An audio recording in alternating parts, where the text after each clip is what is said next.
नमस्कार दोस्तों, स्वागत है आपका A1 के स्टडीज़ में।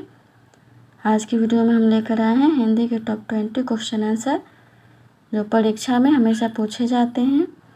अगर आप किसी भी परीक्षा की तैयारी कर रहे हैं तो ये वीडियो आपकी सहायता करेगी, इसलिए वीडियो को आप लोग पूरा देखें। इनमें से जितने भी क्वेश्चन के आंसर जानते हैं प्लीज़ कॉमेंट बॉक्स में ज़रूर दीजिएगा, और चैनल पर नए हैं तो चैनल को भी सब्सक्राइब ज़रूर कर लीजिए। चलिए आगे बढ़ते हैं। आज का आपका पहला सवाल है, वह बहुत मधुर गाता है, इनमें प्रविशेषण शब्द कौन सा है? आपके ऑप्शन से ए वह, बी बहुत, सी मधुर, डी गाता। जवाब दीजिए। सही जवाब है ऑप्शन बी बहुत। वह बहुत मधुर गाता है वाक्य में बहुत शब्द प्रविशेषण है, क्योंकि यह विशेषण मधुर की विशेषता बता रहा है। अगला सवाल, निम्नलिखित में कौन सा अव्ययी भाव समास है? आपके ऑप्शन से ए रण में कौशल, बी पीला है वस्त्र जिसका, सी समय के अनुसार, डी सत्य के लिए आग्रह। बताइए कौन सा अव्ययी भाव समास है? सही जवाब है ऑप्शन सी समय के अनुसार। समय के अनुसार अव्ययी भाव समास है। अगला सवाल, नल बूंद बूंद टपक रहा है, वाक्य में बूंद बूंद क्या है? आपके ऑप्शन से ए विशेषण, बी क्रिया, सी क्रिया विशेषण, डी सर्वनाम।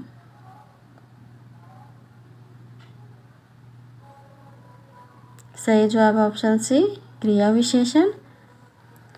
वाक्य में बूंद बूंद एक क्रिया विशेषण है जो टपकने की क्रिया की विशेषता बता रहा है कि वह किस प्रकार से टपक रहा है।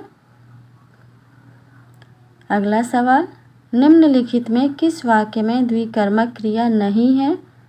आपके ऑप्शन से ए राम ने मोहन को पैसा दिया, बी सेठ मुनीम को वेतन देता है, सी माँ नौकर से भोजन बनवाती है, डी पिता ने पुत्र को पुस्तक दी। सही जवाब ऑप्शन सी माँ नौकर से भोजन बनवाती है। माँ नौकर से भोजन बनवाती है वाक्य में द्विकर्मक क्रिया नहीं है, क्योंकि इसमें बनवाती क्रिया एक ही कर्म भोजन पर निर्भर कर रही है और कर्म स्वयं नहीं कर रहा है बल्कि किसी और से करवा रहा है। जबकि राम ने मोहन को पैसा दिया, सेठ मुनीम को वेतन देता है और पिता ने पुत्र को पुस्तक दी जैसे वाक्य में दो कर्म हैं। अगला सवाल, मुझसे यह काम नहीं हो सकता में कौन सा वाच्य है? आपके ऑप्शन से ए कर्मवाच्य, बी भाववाच्य, सी कर्तृवाच्य, डी कोई नहीं। सही जवाब है ऑप्शन बी भाववाच्य। भाववाच्य वाक्य में कर्ता के साथ से या के द्वारा विभक्ति का प्रयोग होता है। अक्सर ऐसे वाक्यों में असमर्थता या निषेध का बोध होता है। अगला सवाल है, अज्ञेय शब्द के लिए एक वाक्यांश है। आपके ऑप्शन से ए जिसे देखा ना जा सके, बी जिसे सुना ना जा सके, सी जिसे जाना ना जा सके, डी जिसे रोका ना जा सके।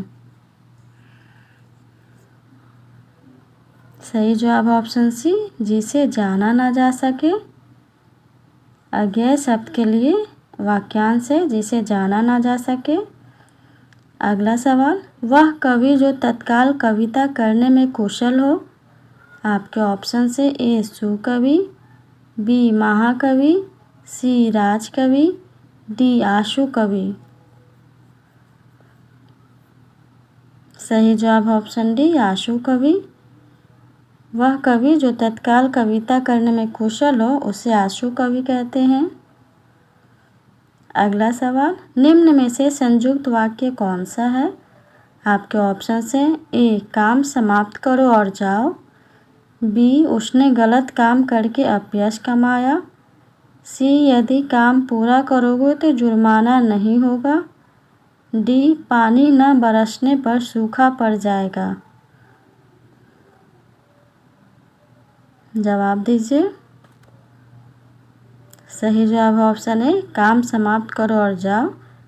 संयुक्त वाक्य वह वाक्य होता है जिसमें दो या दो से अधिक स्वतंत्र उपवाक्य होते हैं जो और, या, लेकिन तथा किंतु, इसलिए जैसे संयोजक शब्दों से जुड़े होते हैं।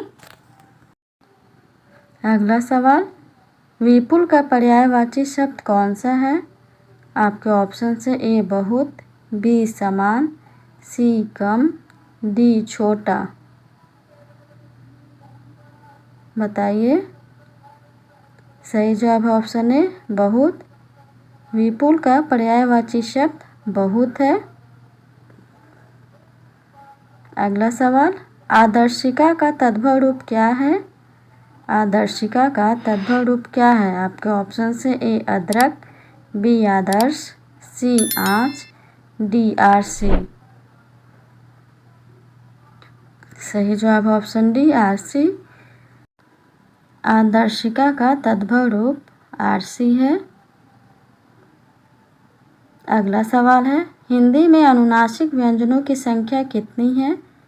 आपके ऑप्शन से ए 3, बी 4, सी 5, डी 6।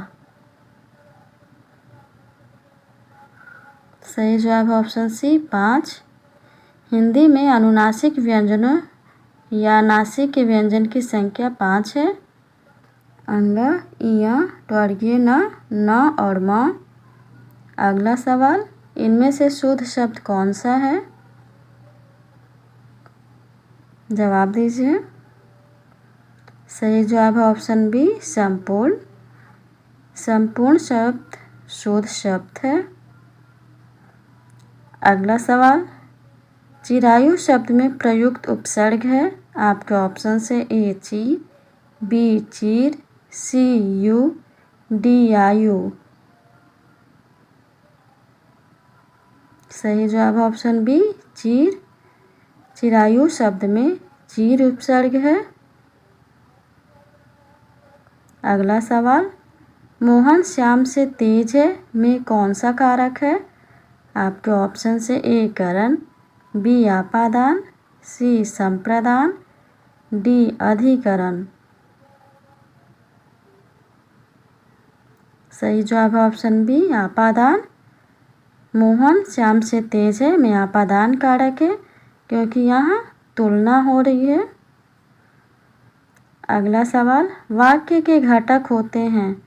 आपके ऑप्शन से ए उद्देश्य और विधेय, बी कर्ता और क्रिया, सी कर्म और क्रिया, डी कर्म और विशेषण। बताइए वाक्य कौन से घटक होते हैं? सही जवाब ऑप्शन ए उद्देश्य और विधेय। वाक्य के दो मुख्य घटक होते हैं, उद्देश्य और विधेय। अगला सवाल है, रोला छंद कितनी मात्राएं होती हैं? रोला छंद में कितनी मात्राएं होती हैं? आपके ऑप्शन से ए 16, बी 24, सी 26, डी 28। सही जवाब ऑप्शन बी 24। रोला छंद में प्रत्येक चरण में 24 मात्राएं होती हैं। अगला सवाल, निम्न में से कौन विराम चिन्ह का प्रकार नहीं है? आपके ऑप्शन से ए निर्देशक, बी लाघव, सी उपदेशक, डी विवरण। सही जवाब है ऑप्शन सी उपदेशक। निर्देशक, लाघव और विवरण विराम चिन्ह के प्रकार हैं। अगला सवाल, गुलर का फूल होना मुहावरे का अर्थ क्या है?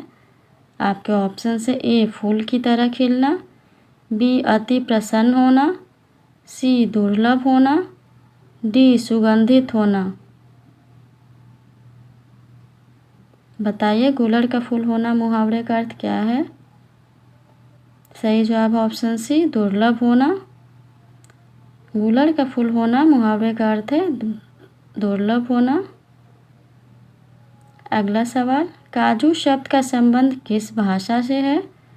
आपके ऑप्शन से ए जापानी, बी तुर्की, सी फ्रांसीसी, डी पुर्तगाली। सही जवाब ऑप्शन डी पुर्तगाली। काजू शब्द का संबंध पुर्तगाली भाषा से है। अगला सवाल है, हिंदी वर्णमाला में अंतस्थ व्यंजन कौन सा है? आपके ऑप्शन से ए तलाब श, मूर्धन्य स, दंत स, ह, बी य र ल व, सी छ त्र ज्ञ स्र, डी च छ ज झ। सही जवाब ऑप्शन बी य र ल व। हिंदी वर्णमाला में अंतस्थ व्यंजन य र ल व है। तलाब श, मूर्धन्य स, दंत स और ह ऊष्म व्यंजन है। छ त्र ज्ञ और स्र संयुक्त व्यंजन है। आज के लिए इतना ही। अगर वीडियो अच्छा लगा हो तो प्लीज़ वीडियो को लाइक और शेयर ज़रूर कर दीजिए, और चैनल पे नए हैं तो चैनल को भी सब्सक्राइब ज़रूर कर लीजिए। धन्यवाद।